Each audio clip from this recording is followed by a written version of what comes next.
내가 이 말을 왜 했을까? 그 사람이 삐졌는데 그 사람은 어떻게 풀어줘야지?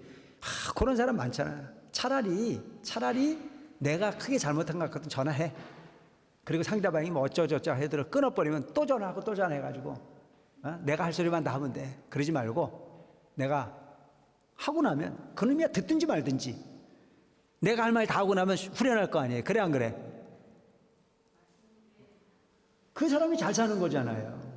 어떡할 거 맨날 소설 쓰고 앉아가지고 그건 내가 볼 때 인생 잘못 사는 거잖아요. 그리고 그 사람 만나고 나면 그 사람 만나서 또 말을 못해.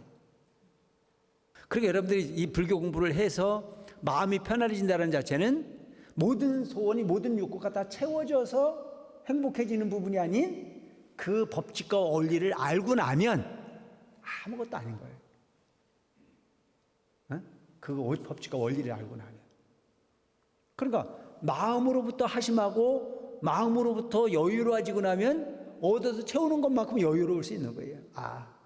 생사가 여야한 거다더라. 이곳에서 왔다가 저곳으로 가고 저곳으로 갔다가 이곳으로 온다더라. 내가 오히려 가지 못하는 부분에 장애가 일으켜지는 건 뭐예요? 집착이란 말이죠. 집착. 안락행품을 하고 있습니다.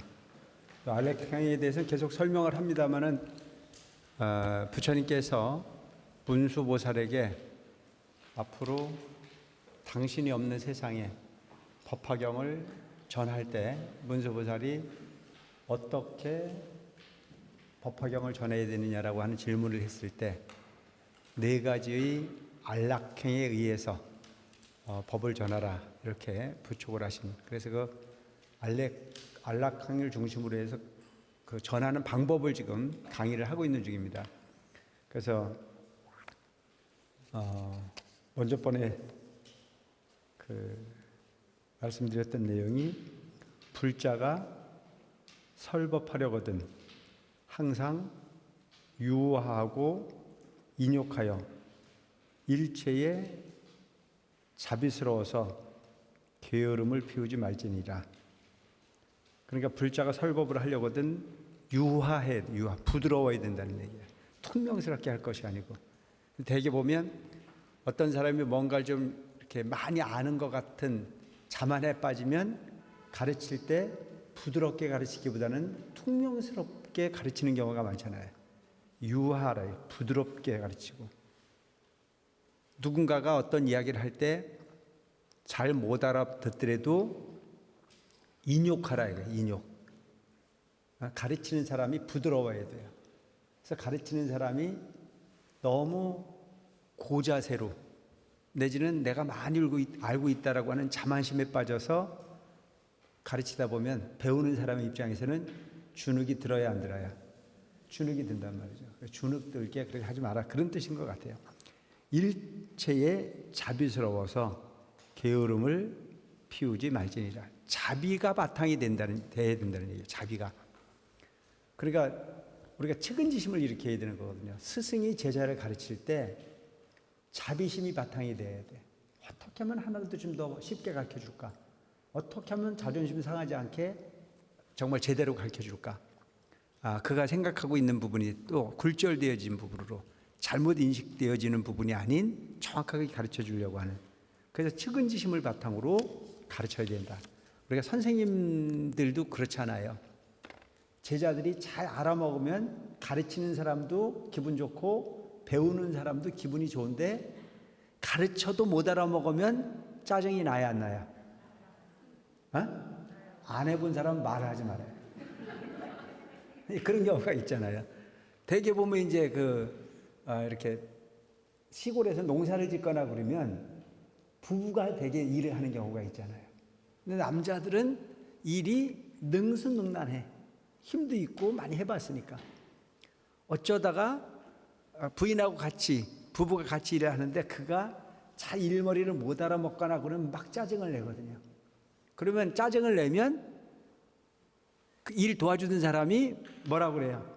잘하면 네 혼자 하라고 집어내버리고 가요. 그럼 누구 손해야?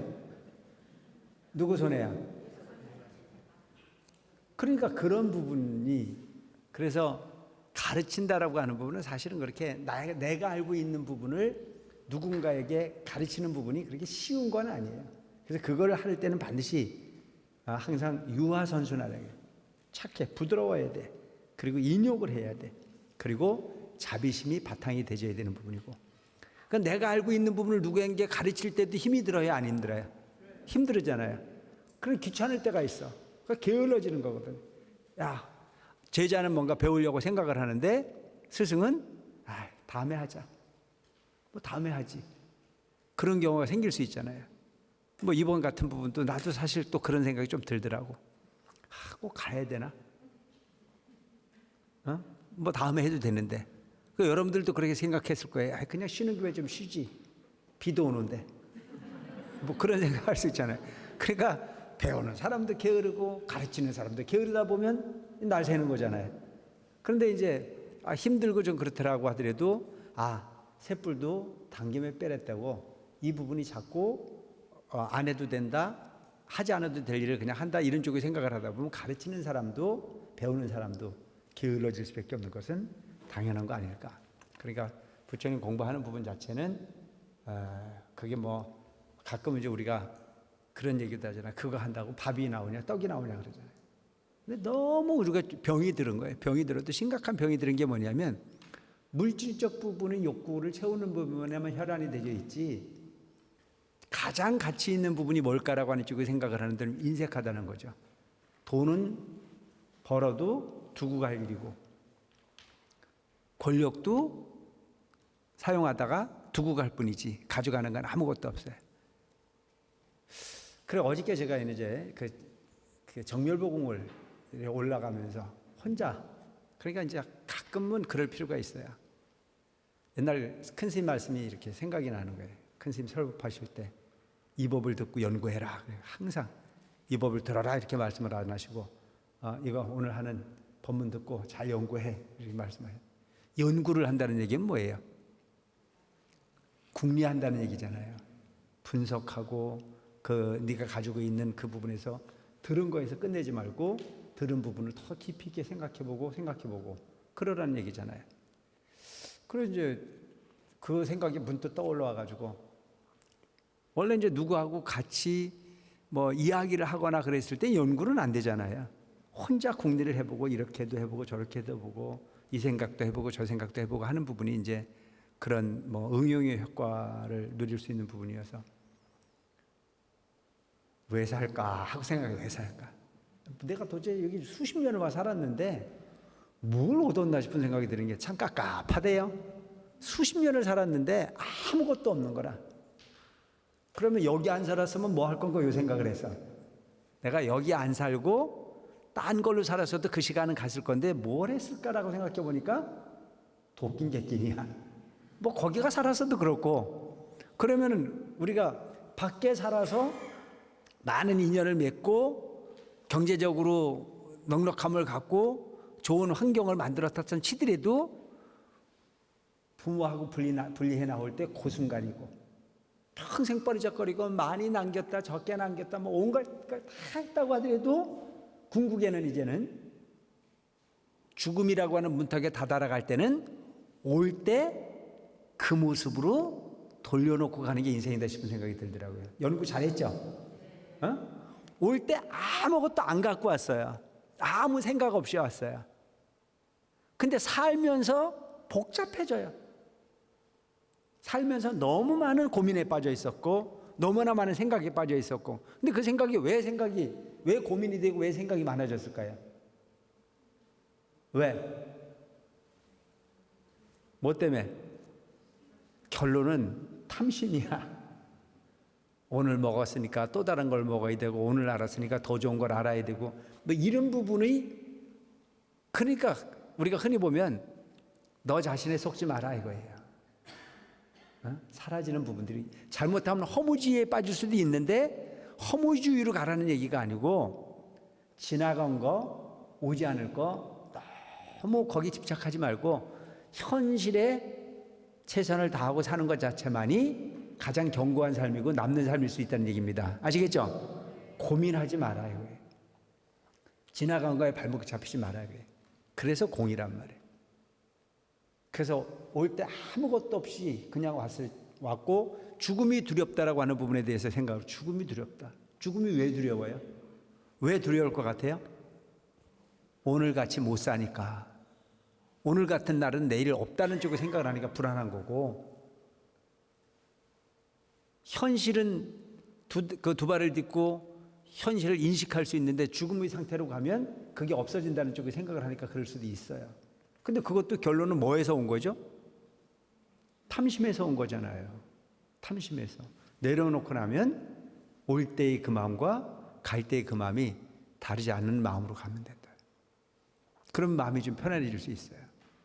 권력을 가졌들, 아무리 많은 어떤 그 물질을 가졌선들 두고 가는 거지 쥐고 가는 사람 봤어요? 없잖아요. 우리가 그런 부분에서 잘 배울 필요가 있다. 우리 그 인생을 잘 사는 사람들이 보면 죽어서 누가 내 무덤을 꾹꾹 밟아주는 사람은 좋은 사람이고 안 밟아주면 그만이라고. 거기가 거기죠. 그러니까 그냥 잘 살자고요. 뭐라고? 이렇게 게으름 피우지 말고 베풀 수 있을 때 고자세가 아닌 정말 부드러운 마음으로 잘 베풀 수 있는 마음으로 살면 그것 자체가 부처님 가르침을 제대로 실행하는 모습이 아닐까 싶은 생각을 합니다. 시방의 대보살이 중생을 가엾게 생각하는 까닭에 도를 행하나니, 이 세상의 모든 대보살, 큰 보살들이 중생을 가엾게 생각하는 까닭에 도를 행한다. 도를 행한다는 얘기가 뭘까요? 여기서 이야기하고 있는 도는 자비행이에요. 자비행. 대보살들이 도를 행하는 것 자체는 자비행, 중생을 위해서 도움을 주는 행위. 도를 행하나니 응당, 공경하는 마음을 내요. 대보살들은 자기를 돌보지 않잖아요. 중생을 돌봐요. 중생을 위해서 자비심으로써 그를 어루만져요. 그럼 그 혜택을 받는 중생은 그를 마땅히 어떻게 해야 돼요? 공경해야 되잖아요. 응당 공경하는 마음을 내어서 이는 나의 큰 스승이라고 할지니라. 이 세상의 모든 자비행을 행하는 그런 보살들을 다 스승으로 받들어서, 그것도 그냥 스승이 아닌 큰 스승이라고 할지니라. 모든 부처님께는 위없는 아버지라는 생각을 내어서 이 세상의 제불 모든 부처님을 다 자부로 생각해요. 우리가 부처님에게 예경을 할 때 사생의 자부라고 얘기하잖아요. 자비로운 아버지. 그러니까 며칠 전에 제가 구인사 정초참배를 강조를 했습니다. 정초참배를 우리가 가자. 1년 365일 부처님과 함께 사는 부분이 우리의 도리이나 현실적 삶을 살아가는 우리들이 그렇게만 살 수 없으니 1년에 시작하는 정초에 1년의 운이 새롭게 발동을 하는 그 시기에 부모님에게 제사를 지내듯 부모님에게 세배를 하듯 그 부처님에게 우리가 1년의 애를 시작해서 정초참배를 하는 거다. 그래서 그때 이야기를 할 때 제가 뭐라 그랬어요? 육신을 주신 부모님은 세속의 부모님이시지만 자비로서의 부모는 바로 부처님이시다.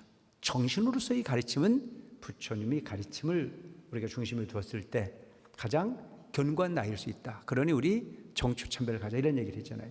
여기서 얘기하고 있는 부분이 바로 그런 거예요. 스승이라고 하는 부분이 딴 부분이 아닌 모든 큰 대보살들이 다 큰 스승이고 세상의 모든 부처님은 위없는 아버지라고 생각을 해서 교만한 마음을 깨뜨려서 설법함에 있어서 장애가 없게 하라. 모든 부처님이 가르침을 설명할 때 거기에서 의심하지 말라는 얘기예요. 내 부모가 나한테 그 교훈을 남겨주듯이 부처님 말씀을 그렇게 받아들여라. 그래서 교만한 마음을 깨뜨려서 설법함에 있어서 장애가 없게 하라. 내 마음이 교만해지면 듣는 부분에 무시하는 경향들이 있잖아요. 사실은 여기도 많아. 우리도 지금 보면 우리끼리 하는 얘기지만 처음에 법화경 할 때 꽤 많았었는데 지금 내가 볼 때 꽤 줄었어. 내 눈이 현치 않나? 방학을 해서 그래? 어쨌든 간에 여러분들은 맨날 똑같다고 그러는데 내 눈에는 많이 줄었어. 그 왜 그럴까? 왜? 법사가 시원찮으니까. 법사가 잘한다고 그러면 소문을 내서 점점 늘어나겠죠, 그죠? 그냥 우리끼리 얘기야. 꼭 여러분들이 솔직히 얘기 안 해도 돼. 내가 느끼는 게 그렇다는 얘기지. 근데 그 부분이 가봐도 거기 가보면 별로 상품이 시원찮아. 가봐도 나도 잘 알아먹지 못하는 소리를 신랑을 데려온들 들을 수도 없을 거고, 친구를 데려온들 좋다 소리를 못 들을 건데 하러 데리고 가. 이런 부분이 생각을 하면 점점 줄어들 수밖에 없다. 그래서 요게 앞에 있었던 얘기가 이제 슬슬 나오는 거예요. 소위 말하는 유하고 인욕해가지고 자비스러움으로써 그 게으름을 피우지 말아야 되는데도 불구하고 가르치는 사람이나 받는 사람들이 맨날 그렇게 흘러가기가 좋다. 내가 너무 솔직하죠?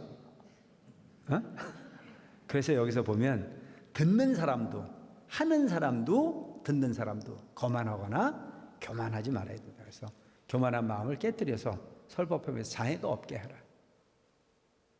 내 마음이 편안하지 않거나 만족하지 않으면요, 재미가 없는 거예요. 그러니까 재미가 없으면 그것이 스스로 장애인 거예요. 누가 뭘 어떻게 해서가 아니고.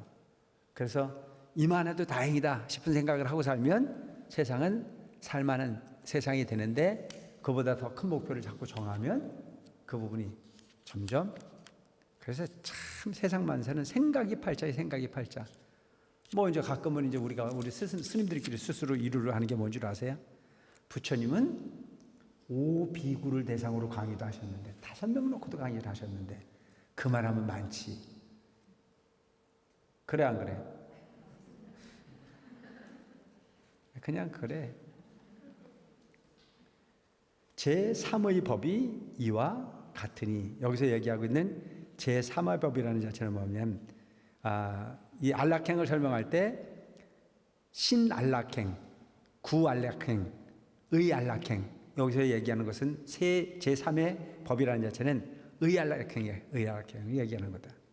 이와 같으니 지혜 있는 이는 마땅히 지켜서 일심으로 안락하게 행하면 한량없는 중생이 공경하리라. 신안락행, 구안락행 이 부분을 지금 앞에서 계속 섬세하게 설명을 했잖아요. 이렇게 이런 마음을 가지고 해라.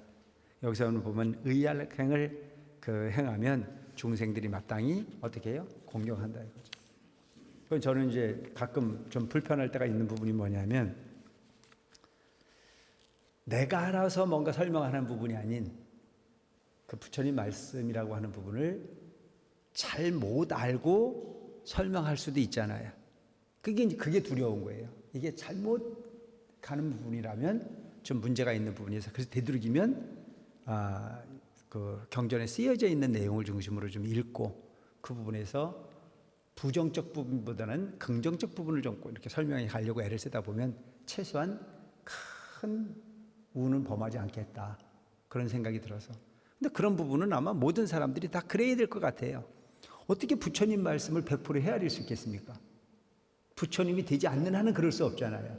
그래서 제가 가끔 그런 얘기를 하는 게 뭐냐면, 안 못 보는 분이 떠든거리고 길 가듯이 그렇게 우리가 하지만, 그래도 안 하는 것보다는 하는 게 낫다. 근데 이제 저 뒤에 보면 이제 그런 내용이 나와요.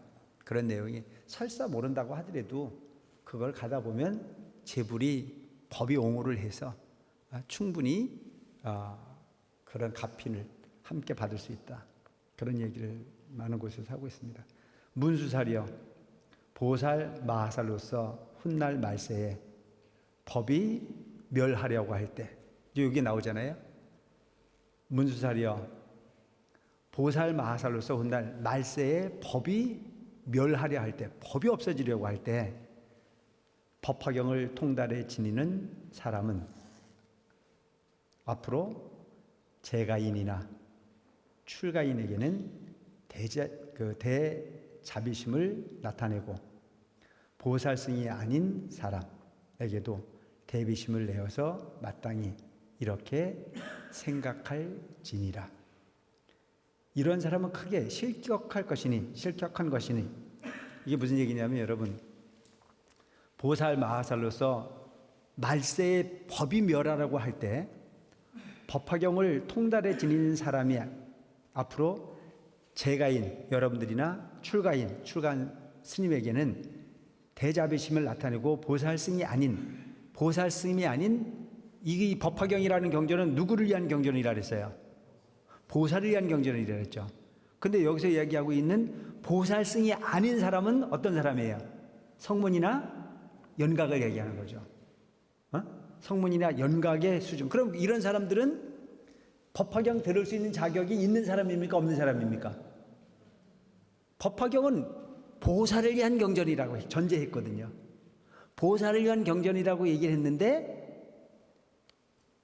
보살을 위한 경전을 못 만냈어. 그 수준이 아직 못 돼가지고. 그래서 성문이나 연각이 이 법화경을 만냈다 치더라도 그 부분에 대해서 마땅히 이렇게 생각을 해라. 어떻게?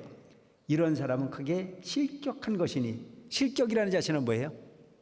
수준이 미치지 못한다는 얘기잖아요. 실격. 합격이 아니고 불합격이야. 그래.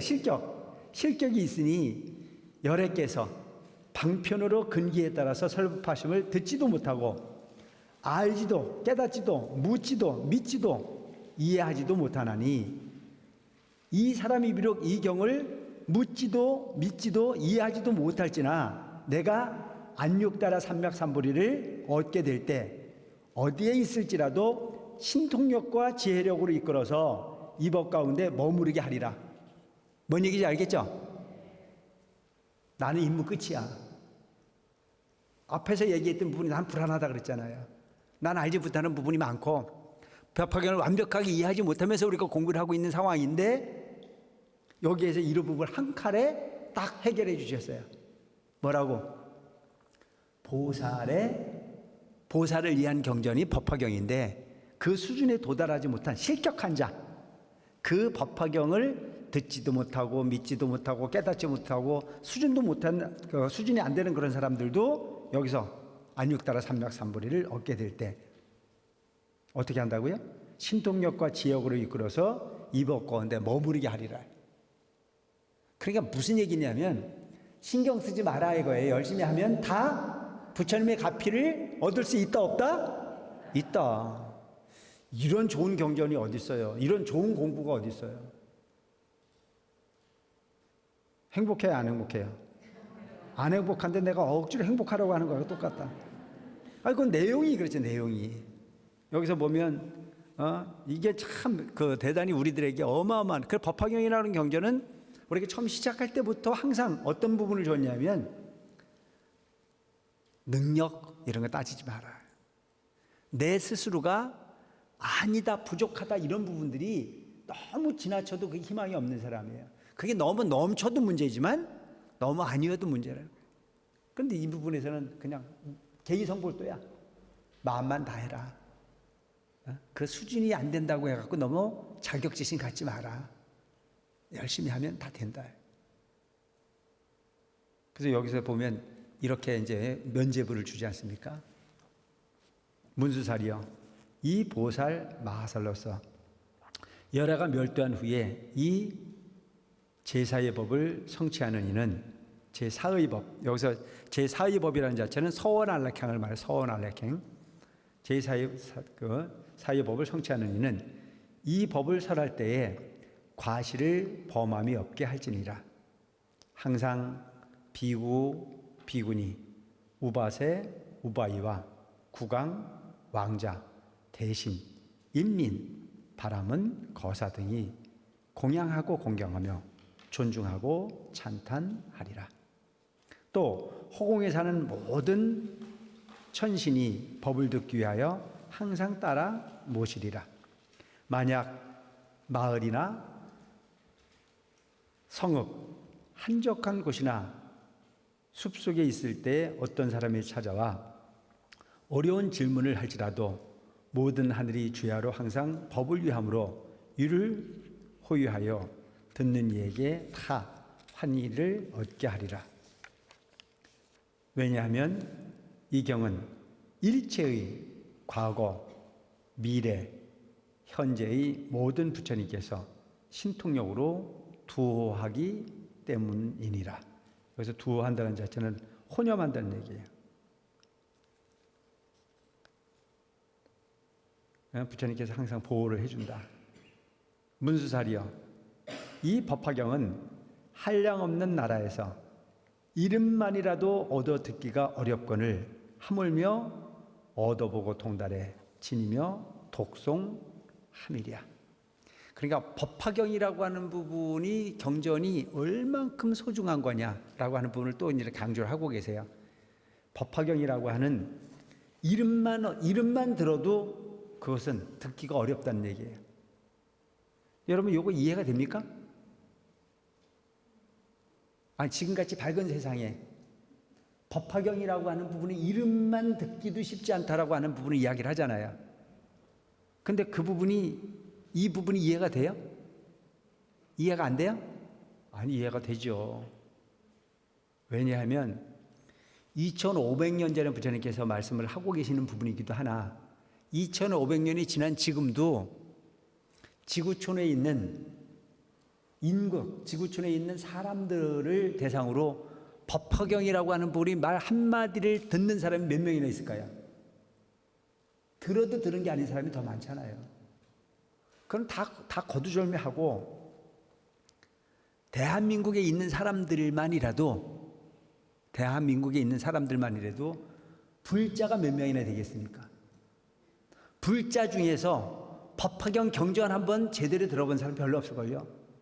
여러분들은 지금 이게 누구나 할 수 있는 일, 법화경 그 흔한 책 이렇게 생각할 수 있겠으나 3년에 한 번 오는 줄 알아도 불자고 아들, 딸내미 결혼할 때만 가시는 분들 불자예요.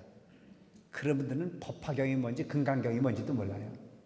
그냥 절 그러면 가서 부처님 앞에 엎드려 절하는 것만 절이라고 생각하지 원하는 소원 달라고 하는 것만 그 불교라고 생각하지 경전이 뭔지 법화경이 뭔지 금강경이 뭔지 관심도 없는 사람들 많습니다.